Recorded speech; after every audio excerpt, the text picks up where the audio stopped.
there's so many things I wish I would have known. I wish I would have had. I wish I would have asked.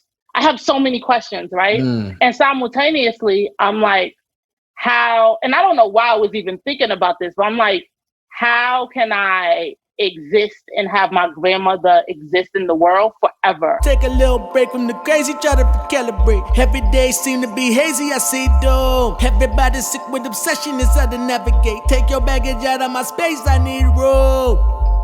Reset. New world order. Reset. New world order. Should I start with my friend? Oh man, I love it. I love it so much. We're live, Gates, just so you know. We're recording. I'm keeping that in the podcast. Of course you are. Yeah. Oh man. Okay. Hi, JP. What's up, Gates? You good? Should I do my intro or you good? We just gonna start? I mean, whatever you want to do. It's your world. This is what Gates does at the beginning of every call. She sings. My name is JP Reynolds. I'm the host of the Stir Crazy podcast. Yeah, I feel like you're not gonna. I didn't even think about that. That is hilarious.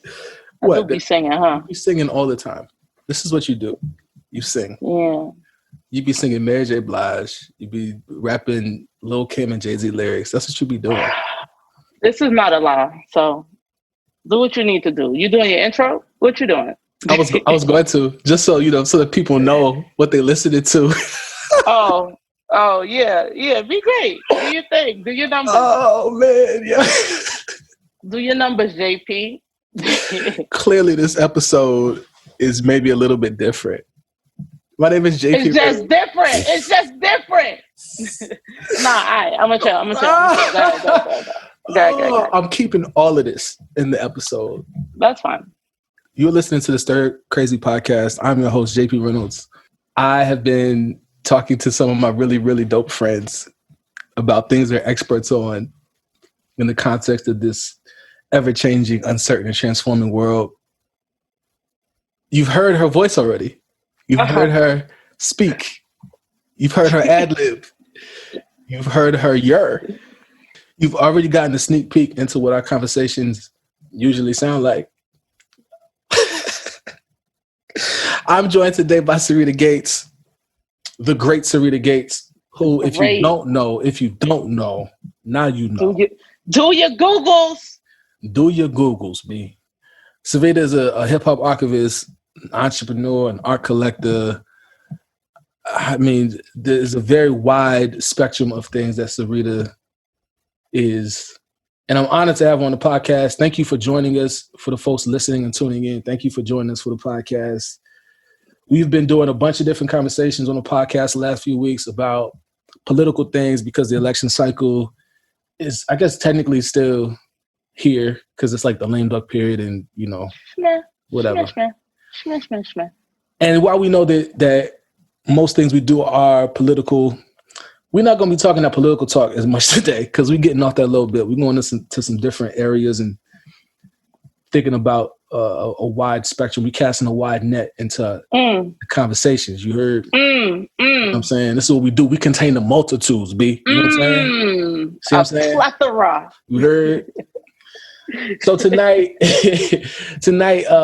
and Syreeta are going to chop it up about something she's an expert on and a lot, you know, she's a visionary. She's a future-leaning person. She's like a futurist. So she's a little bit ahead of her time. I'm gonna go ham. You're going to be embarrassed a little bit because I'm going to go ham. Wow, this is a lot, JP. You know what I'm saying? Okay. But no, for real though, you know, you do some really dope work. But before we get into that, you know, how are you? Where are you?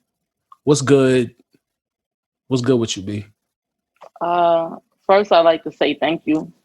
You could have been anywhere in the world. Y'all could have been anywhere in the world, but you're here with us. We appreciate it. Thanks. Yeah, I'm in Southside Jamaica, Queens.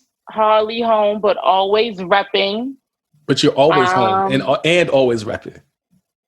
Oh yeah. But you be traveling. I mean, it's been slow. It's been slow this year, right? Yeah, significantly. Health is wealth. Wear your mask, folks. Wear your mask. If you're in them streets, get tested. You dig? I know that sounds nuts. I'm feeling good. I'm always grateful to chop it up with my folks who are equally doing amazing work in the world. Thank you for making the call. I mean, you know. It's not like I was gonna say no. Facts. So you wasn't. You better not say no. There's no way.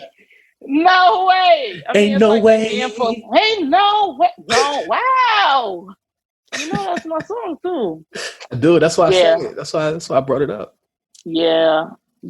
But taking things one day at a time, always grateful. And hopefully this will be a conversation that your listeners will be excited about. I hope they will be. If they're not, they should be. And but they will be. The listeners is here, and they're curious folks. Listen, you gonna do your job because I know I'm gonna do my job. Feel me? I'm gonna stay ready. So we got to get ready. You heard? So you don't have to get ready. Oh man, this is amazing. Okay, Gates. So I wanted to chop it up with you though about something that you're really good at and something that you've been building. Thankfully, I'm grateful to be a part of it too. Yeah. Thank you for saying yes. Thank you for saying yes in real life. This is what we do. Yeah. This is how we do every day. Me and Freaky Top. Big Lou. You know what I mean? For those listening, this is not abnormal. This is literally what Syreeta does. This is how this goes. It's just different. Syreeta will hit me up on the jack like, yo, I'm coming to Harlem. We got to go to Lighthouse. And then there's this in the car. This is what this is. Yeah, so you're right. This is a sneak peek. You're right. You didn't lie. This is not a lie. Not one lie. This is all facts. No cap. Nah, none of that. Actually, that's a really interesting thing, though, because, there's a lot of capping, there's a lot of lying. Truth as a concept is in shambles. You know what I'm saying? Oh, gosh, that sounds nuts. Is it false? Nah. It's not false. It's just we're in a crazy point in this world. And you're a person who preserves culture and preserves the truth of our experience. You know what I'm saying? You're a person who believes that archiving is a statement of value. Say it one more time for the people in the back who ain't hear you. I'm going to say it one more time. Archiving is a statement of value. Can you break that down for me? Can you break that down for us? Yeah, I can break it down so it can forever and continuously be broke. The reason that, the good folks at the Gates Preserve, shout out to the whole team, we believe that archiving is a statement of value because if you look through history, one thing that has been consistent is very specific people have kind of a certain narrative, right? Mm-hmm. And they might be some folks that you've heard of. So like the Rockefellers, ESPN, and the great Toni Morrison, right? Yes. Like one thing that they have in common is that they have an archive. And so we are saying, in order for you to control your own narrative, in order for revisionist history to not get caught up in the hype, you know what I'm saying? We are saying that it's important that you curate what you want to be into the world. And we do that through archiving is the vehicle. Archiving and preservation, we believe, is the vehicle to doing that work. So, I mean, I could go in, but that's just a little... It's a little nugget. It's a little nugget. Yeah. It's a good nugget, though. I think you're one of you're the first person I know who's talked about archiving things, our age, thinking about documenting things, not just to put on the gram or not just to, save on a file or whatever, but literally for posterity, for future generations, documenting the things that we've been creating, the things we've been working on, the stories of our lives, the stories of our families. It's actually super important, and it's powerful. And you know, I love hearing you talk about the power of documentation and like why it's necessary, especially for Black folks, especially for Black folks and brown folks, Black and brown folks, you know what I'm saying? Especially for folks who have not gotten to tell our own history, we've not had the access or the power to do that. And you say, nah, like we actually do have the power to do that. And there's ways we could do it. And we also have been doing it. It's just looked significantly different, right? The reason we know that the Rockefellers have an archive is because they might have had a building that says it. But your grandmother, who has been putting the plastic covers over her couch, is a preservationist. She has been preserving that couch for 1 million years, literally. And so, you know, it's just really connecting the language to the things that you have always known, right? Like specifically in Black and brown culture, we've been able to move in such a way because of oral histories. Your favorite uncle always got a story to tell, no big. You know what I'm saying? And so it's just getting the language. I mean, and I just got hip to what an archivist was maybe a decade ago. Maybe not even that long. You know what I'm saying? But, you know, people have been doing the work. It's just like, oh, that's called an archivist. All right, cool. And it's just really connecting the dots. Yeah. And it's interesting, too, because you're a person who like watches the credits. When you watch a movie or you watch a show, you actually watch the credits all the way through to the end. And one of the things that you said that's really interesting to me too is that archivists are not solely for like looking back and like preserving things, but also for like creating new things. Absolutely. So like you know, you'll say that like, you know, like Beyonce has an archivist. And I'm like, yo, that's crazy that these artists or these content creators right now have archivists. Like, what does that mean? Yeah. You know what I'm saying? Like that's a important perspective as well, you know what I'm saying? Because it runs the gamut of what it's doing when we have access to the stories from the past. Correct. And again, it allows you to create your narrative in a specific way, right? Like if you have all this you're an artist. You are an artist, JP. You have all of this content that you've created over the last decade plus. What do you do with that content now, right? Like, I give it to the Gates Preserve. I give it to Syreeta Gates. I give it to Syreeta. Great answer. But yeah, that's the work that we're committed to, right? Like helping people, helping institutions, helping like curating these experiences and really identifying the moments that matter to people the most, right? Like we can say, yeah, you can archive and preserve your whole life. Absolutely. What are the moments inside of that matter? You might be like, yo, having my kids was pivotal and it changed my life. Okay, let's document that experience. Let's figure out like where the pieces, like who did you call? Did you have a child at the hospital? Did you adopt a child? Did you like, you know what I'm saying? Like it really uncovers the things that you might not have ever had access to. Oftentimes, like we as the public, we just get the end result, right? But it it probably is 974 things that have had to happen, move, shift, get reimagined for you to get this one output. Right, that's a fact.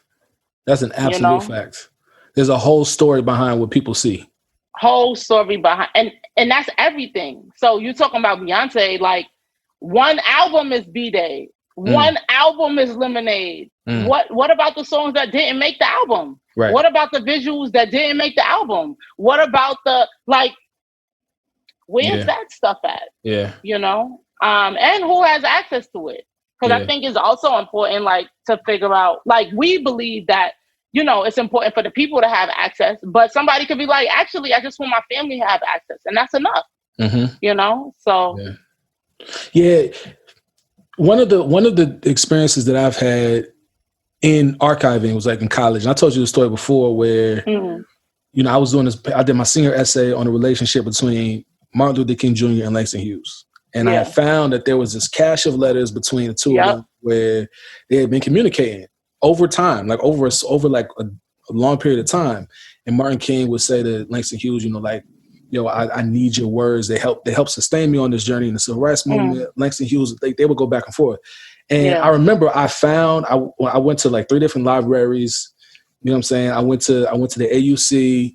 to the King Papers. Yep. And then I went up to Boston after having started at Yale's library. And like, I went to Boston and I found the archives. And I was like, yo, it's so important to like keep this stuff. And I was like, that was the first experience I had with anything archival.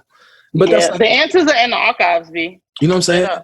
And but I'm like, somebody thought to keep these things that like a napkin with a number on it, right? Yeah. And like 50 years later, that means something to me. I'm sitting there researching, looking stuff up. I'm like, yo, this is crazy, right? Yeah. I wonder about what makes a person find the urgency to say, I'm gonna keep that napkin with a number on it, right? And like for you in this moment where we're at right now, everything's fleeting, everything is so fast. It's, you know, it's here today, gone tomorrow. It's literally like stories on Instagram. It's up for only 24 hours, right? Yeah. And for you as an archivist in this era, I wonder what you think about like the urgency of keeping something for longer than a social media campaign cycle. Yeah. I mean, we need it as a record. Like, I remember watching Queen and Slim, right? And I don't want to give up I'm not going to give up the storyline. But in the film, the main character takes a picture of the other main character. And, you know, she's like, we going through something crazy right now. Like, you trying to be Gordon Parks. Like, I'm going to need you to chill. Essentially, he said, taking a picture is the proof that we were here. Mm-hmm. That's what I believe archives are. The proof that we were here. And so just as far as like the urgency, I'm like, listen, and not to say keep everything, like don't be a hoarder, but right? Like you don't want to have your house looking crazy. And so it's like not a but, it's an and you can curate your narrative in the world based on the things that you deem important and your process, right? It's like so I went to visit, you was with me. Right. Went to visit Toni Morrison's archives, right? Yes. And it's crazy looking at her archives because one day at Princeton, right? You be like, yo, Toni Morrison been the goal. But what was her conversations like when she was helping, like supporting Angela Davis with her book? What was the process like when she was supporting Muhammad Ali? Before she was like Toni Morrison, Nobel Prize, like the author before she was an author, right? Like when it was like Toni Morrison, the editor, right? Like what were those conversations like? So to have the foresight to be like, nah, let me just hold on to this, or maybe it wasn't her, right? Like maybe it was somebody in her circle who was like, I'm going to document this moment by collecting the pieces that played a role in that. Like imagine being a fly on a wall when Toni Morrison is chopping it up with Angela Davis about why it's imperative that she does an autobiography. Like what? Oh, man. What? Yeah. What? I know. That'd be nuts. That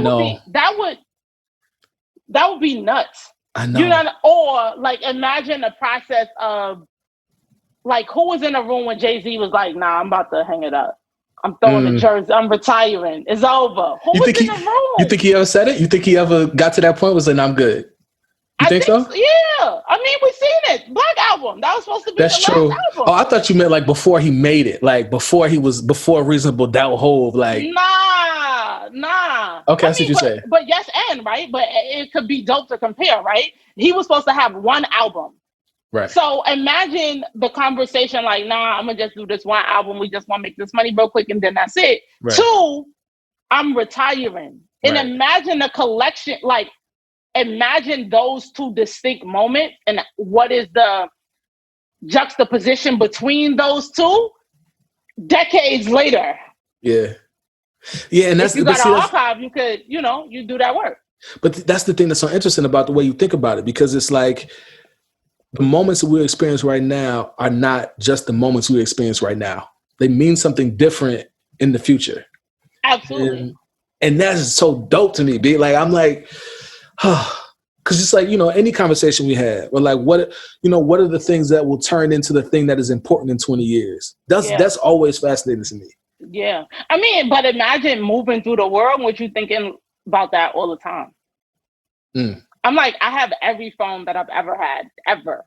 I have my flip phone from high school. I got my beepers. For real? You got your flip phone still? Absolutely got my flip phone. Why'd you keep those? I don't know. I'm so far ahead of my time. I'm about to start another life. Look behind you. I'm about to pass you twice. Okay. Hold on. The most important. Back to the Future. I gotta slow up for the present. I'm fast. They can't look past my past. Come on. Come on. You're so good at this, B. Like, who knows why I kept my phone? I wasn't thinking about being an archivist then. Who knows? Like, I had my first BlackBerry. I wasn't thinking of, like I said earlier, I just got language to this stuff, right? Like, my introduction in the archives was not like, oh, I'm about to go to library school. I'm trying to be an archivist because I think that shit is lit. Me? Absolutely not. Absolute. My whole worldview was, I was never supposed to be an archivist. Me? Nah, not at all. No way, Jose. You know what I'm saying? So it's like, I don't know why I kept that stuff, but clearly it was a calling. Looking back, like I have a note that my mother left for me, like in '96, about like her coming home later for like me to do my social studies homework and like the importance of Black people voting. Wow. Why do I still have that? From '96? Like where did I put it? Wow. That's like, actually, and you still have it. Like, you know where it is right now. I absolutely know where it is right now. Wow. Like, I've moved. It's not like I'm still living with my mom. Like, you know what I mean? Right. Like, I have my whole own spot. Why do I have that? Wow. Yeah, but again, I think it goes back to like language, right? Like I would dare to say like my mother is the first archivist I've ever known. Like grandmama with the plastic on the couch. We've been doing this. We've been doing this. Now it's just like new language. You know what I'm saying? Like me making the decision to be an archivist wasn't because I've seen, like, I knew the important work that archivists and memory workers were doing. You connected me to the first archivist that I ever met. Jerry, like, oh, shout out to Jared. Shout out to Jared Drake. I got to get him on here. Shout out to Jared Drake. Who's the GOAT? Like, who's been out here, been doing this memory work, and a collective of Black and brown archivists around the world who've been doing this work, right? Like, I'm not the first one. I just was like, oh, I think this is dope. Here's how I would put my spin on it. You talk about new language, but it's also to some degree new context, right? Which is why yes, absolutely. It's so interesting because, like, it's interesting to frame what you do and the documentation and the collection of stories, to frame that within the context that I we're in an age of not only misinformation but disinformation, where we have all this access to information. Fake news. Like literally, like politicians just straight lying. There are people just not telling the truth. There's a lot of clout chasing, so people can just make up narratives for themselves. Literally making up narratives. Like in high school, you was not the man, homie. That was not you. And there's room for people to reshape how they see themselves in the world and all of that. Oh, absolutely. That. People do that all the time. Right. And it's a yes and. Right. Yes and. But also, what you are so keen on is historicizing things that actually happened.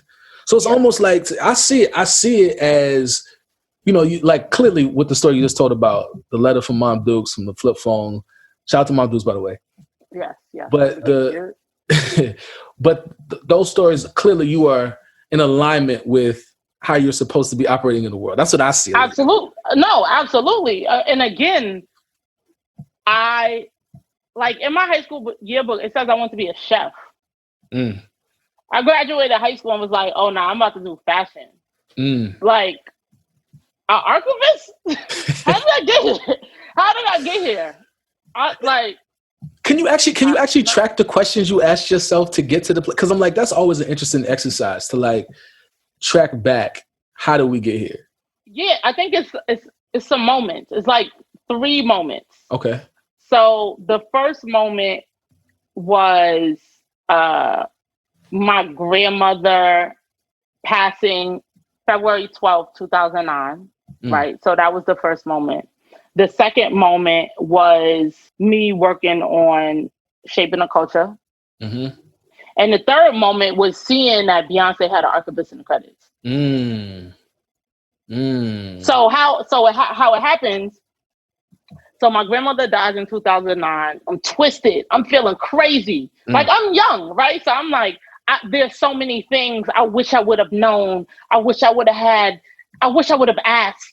I have so many questions, right? And simultaneously, I'm like, how, and I don't know why I was even thinking about this, but I'm like, how can I exist and have my grandmother exist in the world forever? My grandmother was born in 1926. Like, it wasn't like she was on the internet. Like, you know what I'm saying? Like, that was not a thing. Yeah. And so I'm like, just thinking about like, yo, how can I have my grandmother exist forever? I literally just started putting her into the things that I was doing or I wanted to participate in. So I remember getting like this daily news article during that time. It was like my first printed joint. Like, they mentioned my grandmother's whole name, Jessie Mae Jones Darby, in the article. Yeah, say a name. Let's call. Yeah, I always saying names. You know what I'm saying? They mentioned her whole name in the article, and I was like, oh, this is it. I do a Kickstarter. They had a Kickstarter for, I believe, it's this book called Vintage Black Glamour, right? And I was like, oh, nah, this is definitely my grandmother's whole style. Right. Her style, she should be down like the stylistics, makeup to breakup. Instead of putting my name, I put my grandmother's name in it. I wrote a book. I put my grandmother's name in it. I'm doing interviews. I'm talking about my grandmother. So I was like, yo, did I find the cheat code to like immortalization? Like, what is this? You found the serum. You found it. I found it. And so that was the first moment. I was like, oh, okay, this is interesting. And then what happens, before I happen to the second story, and then what happens, my mother, this is why I was like, my mother is the first archivist I've ever known. Yeah. My mother had, like, my grandmother had just left a recording on a house phone at my mother's house, right? Years later, I think about it. She still has the recording on the house phone. My grandmother died in 2009. Yeah. The recording is from 2008. Whew. Wow. Yeah. Like, that's literally more than a decade ago. Yeah. She still has the recording. So I was like, okay. So that made an impact. I remember like, okay, how can I make people last forever? Cool. And have a certain narrative, right? Like, the stories that I've heard about my grandmother are crazy. And I think in a way that's most fascinating to me, right? So that's one thing. Second story, I'm working, what was I? I was the editor-in-chief for an online hip-hop publication. I was writing for them, and then they asked me to be the editor-in-chief. So I was like, all right, cool. I'm used to doing things that I have no clue of what to do. Yes. We gonna figure it out. Right? Shout out to jumping in. Yeah, all in, tap in. So I was like, all right, cool. Long story short, I realized I don't know any hip hop journalists. Like, my mentor had gave me like a few names. I was like, yo, I'm gonna do some Googling, see what happens. I have two distinct problems. One, I couldn't find significant information about them online. And two, I couldn't find their work online, which led me to collecting magazines. So I'm collecting magazines, simultaneously recording people for Shaping the Culture. And so we get to this point, I was at my homegirl's wedding, and Dream Hampton was there, and we had been cool by this time. And she introduces me to Melanie Ashani, which is actually pretty funny. And she's like, yo, this is my homegirl, Syreeta. She's a hip hop archivist. And I was like, oh. She named you. Cool. She named me. I was like, okay, cool. So that happened. I was like, oh, let me go back to what I was doing. Right. And so the third thing that happened, I actually don't remember if this happened before. I don't remember when did Beyonce's Lemonade come out? Oh, that's a great question. Was it like 2017? Nah. Was it 2017? It was 2016. 2016. Okay. Yeah. So these stories might be in reverse. Okay. The last two, right? So Beyonce stops the world. Right? Yeah, Everybody she stops. She did stop we were the like, world. oh, cool. I'm looking in the credits. I see Beyonce has an archivist. I'm like, okay, all right. I believe in 3, 6, 9, and 12. This is the third thing. Like, okay, all right, universe, heard you, copy, Roger. And so I believe in taking the path of less resistance. I did the Googles. I was like, oh, how did she learn the skill? Why her? Like all of these things. I went to the program that she went into. Shout out to Britain one time. That's the big homie. And yeah, my whole goal with being in the program was, yes, to learn the actual practice of archiving and preserving stuff. But I really just spent $1 million to meet Britain. Because I knew by that time already, I was like, yo, I want to create the Gates Preserve. We had already been thinking this. Like, it wasn't new. Like, that was my intro into my program, was like, yo, we about to create this repository of hip hop genius. And so those were the 3 moments that changed. That was like my intro into like archiving. I was like, oh, okay, cool. Yeah. And then after being in the program was like super rigorous. I was like, all in, like, copy. Right. This is what I'm doing. Like, this is the thing. You're here. This is where you are. I'm here. Yeah. And it's just interesting doing that. Like, and we create content. Like, literally, like, just released through the Wire, was in Urban World Film Festival. Like, we had the LOVE premiered at Brooklyn Museum. We did Young Schomburg premiered at the Schomburg Center. Like, you know what I'm saying? Like, the team been cooking. It's a fact. And it's interesting to me that there's this dual element of like building legacy, right? Because, you are tasked with and have prepared yourself to help other people build their legacies, which, I mean, I feel like there's an urgency for folks to have access to historicizing their own narratives and shaping their own their story. But while you're doing that, you're also building your own legacy in doing that, right? Like, I was thinking about that when you were telling the story about your grandmother and how you would put her name up there instead of your own. But in so doing, you're also preserving your own narrative. Absolutely. It's a reflective thing. I had read something, and essentially it was like, put your friends' names in all the things that you create.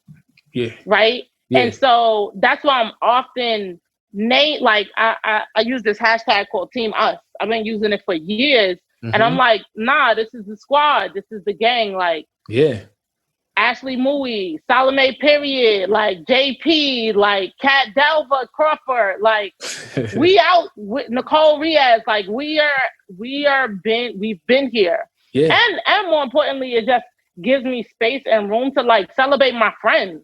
I'm like, y'all been heavy. Y'all been lit. Like, y'all been out here.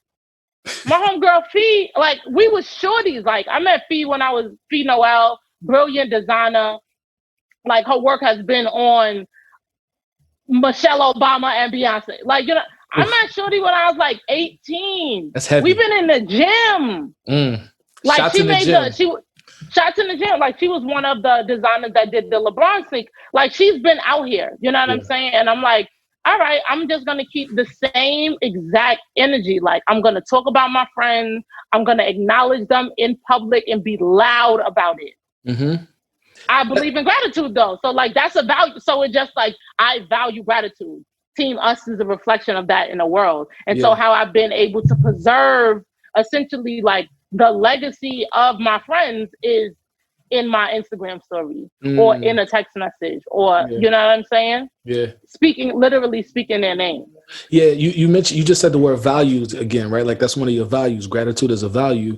And you talked, we started this conversation talking about how archiving is a statement of value. And your person, I think, has a very clear sense of what your values are and how you build a team, how you're building a legacy, how you're kind of identifying and kind of shaping your own narrative and your own path. You know, we could have a whole other podcast about what it looks like to build a team. We could have a whole other podcast. Baby. And you know what I'm saying? And all that entails in terms of like just kind of being entrepreneurial, you know, just like building out a vision. But like, you know, doing that value work is super important. Yeah, it got to be an alignment. I really learned this with my boy, Michael Carter started a company called Skillshare, right? And I really got to be on the ground level of watching him do that. Like he actually, I did this joint called The Sweet Life for Reimagining a few years ago. We had some young people, essentially we was teaching young people like how to identify your superpower and how does that show up in the world. And so Mike came and taught a class on luck. This was before Skillshare was a thing. So it was the precursor to Skillshare, you know what I'm saying? And in the company Skillshare, he was just doing a lot of writing around the importance of like company culture. And I was rocking with it heavy. I'm like, oh, that's brilliant. And oftentimes the culture is a reflection of the person who founded the company. And so I'm like, one thing that's through and through for the squad, gratitude. Straight like that. Yeah. Period. Yeah. Another thing that's through and through with the squad, integrity. Your word was everything, and everything you said you do, you did it. Couldn't talk about it if you ain't live it. Yeah. Straight like that. Yeah, it's a real thing. This is real life. It's real thing. Another thing that you also embody, and I think this evidenced by how we started this podcast, literally at the beginning of this podcast. You sing all the time, right? There's a lot of joy. There's a lot of laughter. There's funny memes. Like that's the thing that I think we care about. I know it's the thing you care about. It flows from you. For sure. Can you talk to me a little bit about how you're experiencing joy these days?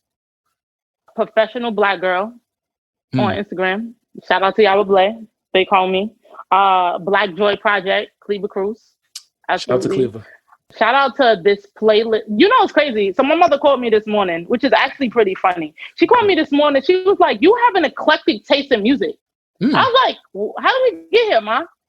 My mother is on my title.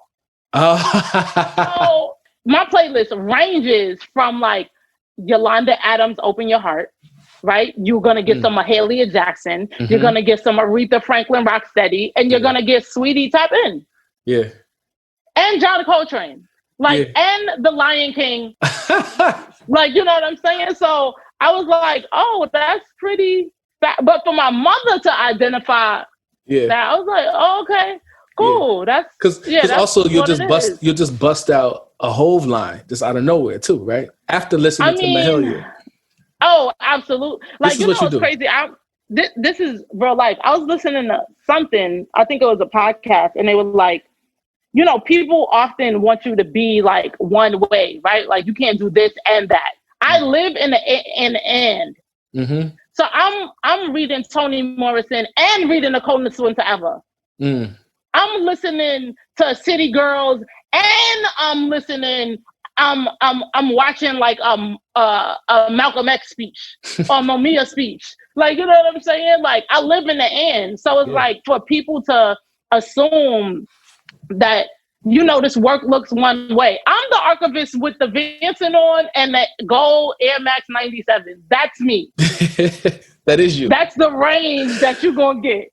We love how you show up, Gates. I love how you show up. You gotta be true to yourself. You Integrity. Have to, because if you out here trying to be other people, it's not gonna work. And it oozes that it doesn't work. See, and this is overwhelming. It's like, all right. And this is the thing. Not you. That's what we're talking about. This is the integrity, which is a value. This is the staying true to yourself, the truth of a narrative or a story, or being a storyteller, the truth of the history, which is, you know, again, putting it in context, the bigger picture for me is just showing up authentically and preserving the culture is a real important element of combating this disinformation we got out here. You know what I'm saying? And you know, it's crazy. It's like my Salome always be like, where's your word when it's not in your mouth? Yep. Which that sounds crazy. Where's your word when it's not in your mouth? And so if I'm out here saying like archiving is a statement of value, or, you know, just saying things, there are 9 million other places where you can go for that point of reference, right? Like you can go to verify that I believe in. You don't take my word for anything. You know what I'm saying? Like, don't follow me, youngin'. Follow my moves. You know, you don't have to. I can list all of these values, and often that's what companies do, right? Like, oh, we believe in integrity. We believe in this. We believe in that. We believe in a third. Nah, talk to my friends. Look at my Twitter page. Yeah, what the receipts? Go to the receipts. Like, you don't take what I say for face value. Yeah. Go do your research. And if I've shown up a certain way, then that's what it is. And it's consistent. Yo, I believe in consistency so much. You know what to expect. You get it. The same way I'm talking to you, I be in rooms. JP, I be in rooms. Oh, I know. And this is not to be like, oh, she thinks she's doing her. We've been doing some work out here. Yeah, nah. And it's the same energy. It's the same energy, yo. Yeah. I'm always gonna show love. Always. That's one thing you could count on. 100% out of 100%. If people tell you Syreeta Gates is a hater, and you believe them, what that say? What that say? You need to go ahead and do your thing. What that say about them? Like, that's the exact opposite. That's the exact opposite. And not to say I've never hated in my life, because that's false. Right. But like the Syreeta who I'm choosing to show up in today, nah. Impossible. Impossible. Impossible.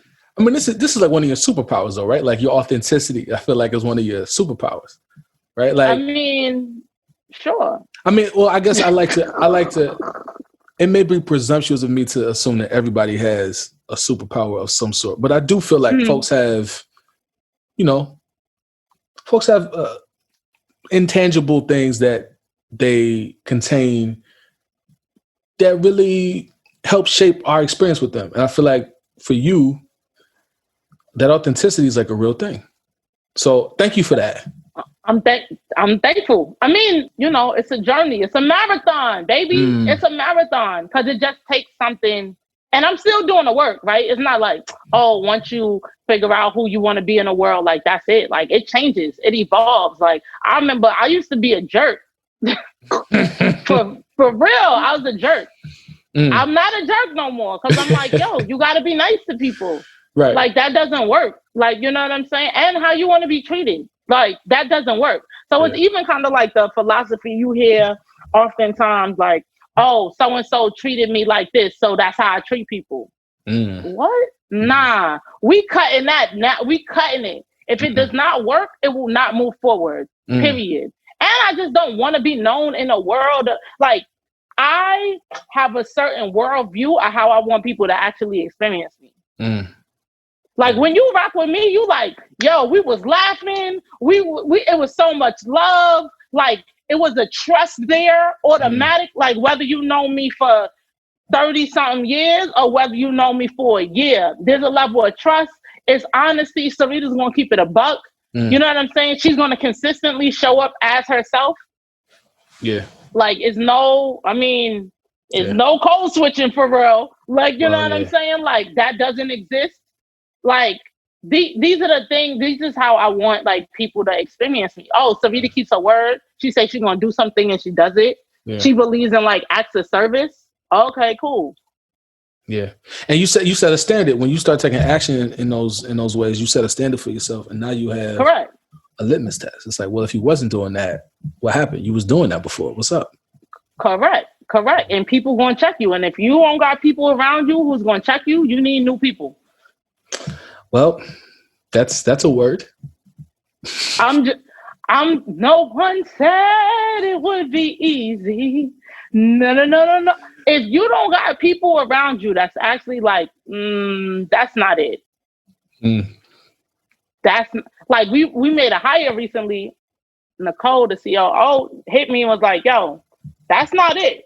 Here the reason. Ba. Alignment. All right. Copy. I trust you.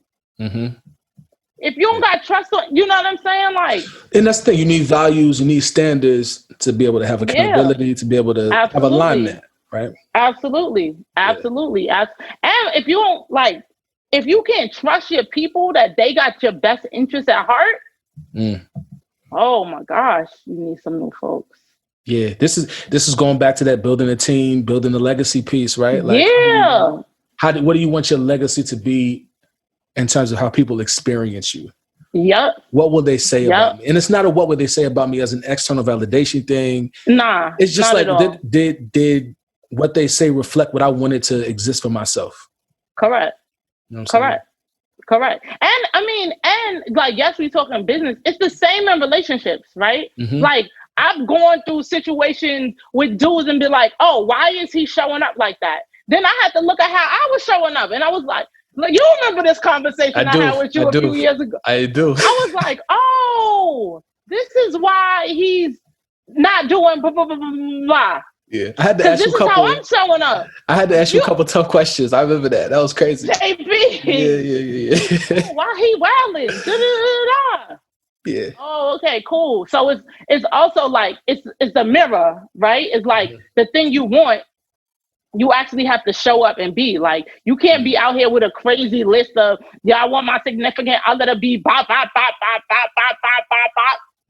And you not bop, bop, bop, bop, bop, bop, bop, bop. Like, you know what I'm saying? Like, keep that same energy. You can't, it's interesting to talk about like, yo, I want to be in a relationship in which we communicate with each other and which you don't communicate. Like, what? You hustling backwards. It's the same thing in business and work.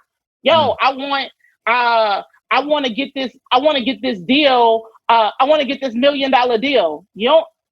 You're not prepping your finances for that, but all your payments is late. This is like you owe somebody paper. Like, you know what I'm saying? Like, it's all hand in hand. It's all, I need to do some. Now I'm like, damn, I got to do mad work.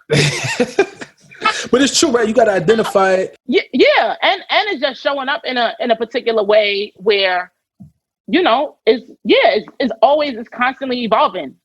Yeah. You always got to work on communication. You always got to work on integrity. It's a muscle. And it's important to know where you're lacking, like where your muscles is weak. I definitely got some weak muscles, and I'm like, okay, I'm in the therapist, tapped in, front, like balling, like, oh God.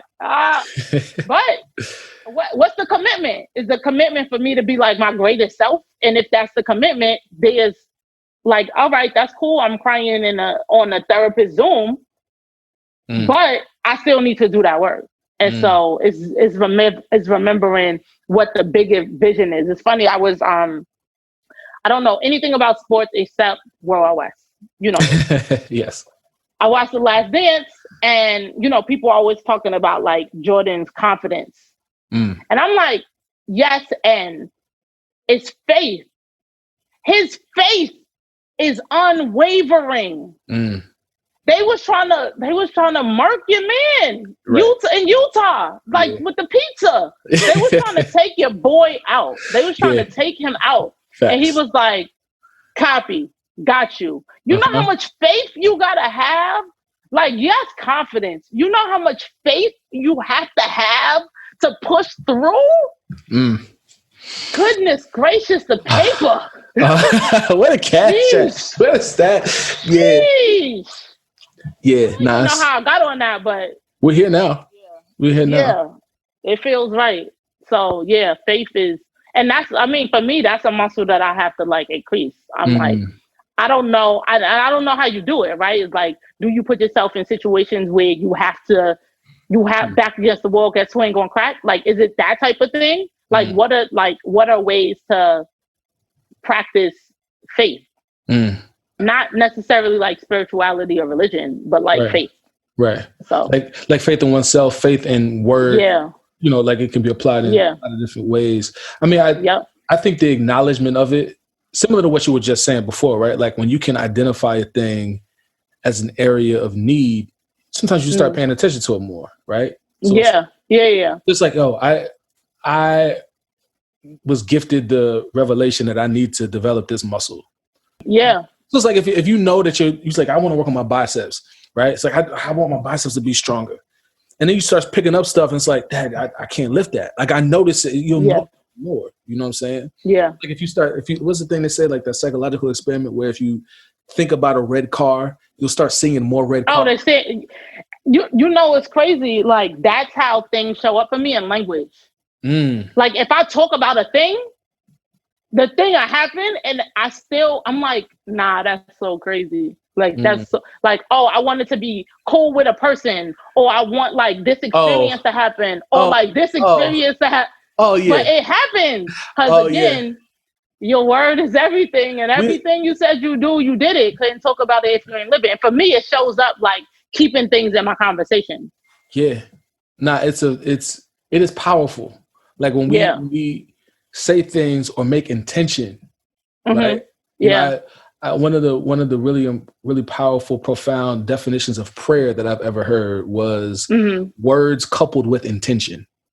Ooh. That to me is like, oh wow, okay. And I think of that spiritually, but also, you know, how are other things we're doing prayers? Like, is it that deep? That's a really sacred thing, right? So if you're saying, I want to be in a relationship with this person, or I want to get this thing done, and you like really mean it, and you write it down, you have different rituals to remember that you said that thing. Yep.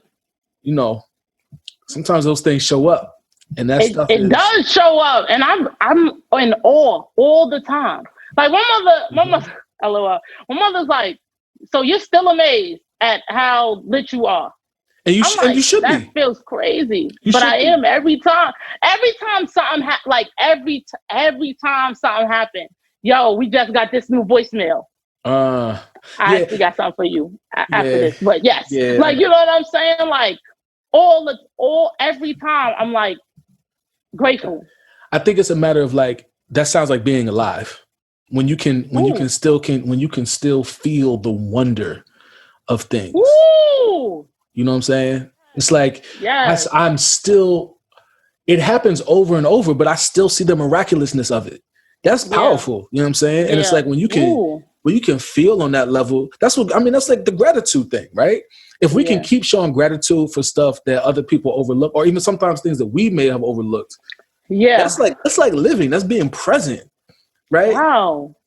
Yes. The newness of being amazed at something doesn't have to wear off. It can still feel. I want to keep that energy forever. Like, it's glorious. It's glorious for something that you've been thinking about, or for something that you've been talking about to happen. And if it involves a person, it's like, and somebody that you might look up to, the goal is like, long live your idols, may they never be your rivals. Like, it could be a hit or a miss. But like, when you meet somebody, business, personal, et cetera, like all relationships are relative. When you meet somebody and the energy is there and you feel it and you're like, wow, this feels like, wow. There's one similar to what you were saying. Like, there's wonder here. And you wanna be around it often, on a regular basis. Like, yo, I enjoy spending time with this person. I'm trying to be with him all the time. You know what I'm saying? Yeah. You know what I'm saying? Why? There's joy there. There's wonder. There's the joy. There's the wonder. And then the gratitude. And then the gratitude can continue, right? The gratitude can continue. We can remember the intention. We can remember the wonder. It's easier to be thankful when we have the wonder. You know what I'm saying? It's like, that's not old news. That's something that I'm always grateful for. I'm going to always be grateful for this thing, regardless of how small it may seem, how microscopic it may be. Nah, I'm always grateful. And you know what I'm grateful for? What are you grateful for? I'm grateful for Bavette's restaurant in Chicago, which is my favorite. Their salmon and their mashed potatoes. I've been trying to get somebody to send me that shit for like a year now. Like, my friends in Chicago gotta do better, bro. Oh, wow. Like, yo, just mail it to me. Mail it to me. Freeze it. Literally. Freeze it. I don't know. Listen, there's a way. There's a way. I've seen it done. I've seen it happen. That's what I'm grateful. I'm like, yo, just going to that restaurant every time slaps. Wow. Like, this is amazing. This food is glorious. Yeah.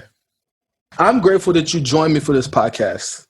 Yo, thank you. See, and that's the thing. It works wonders, right? Like, even though this is light, this is something we do, I'm grateful. This is great, though. Yeah, this is great. Fun. The newness has not worn off. So I'm still at all. Grateful. I will forever be grateful. Yeah. I mean, yes. Thank you. Yes. Gratitude. I'm about to get a new side. To it included. That's a value. You did? That's a value. Shout out to A Money. I'm also thankful to all the folks who have tuned in and who've listened to our entire conversation that has been filled with a lot of everything. Yeah, all the things. All the things. Yes. Gates, until next time. JP.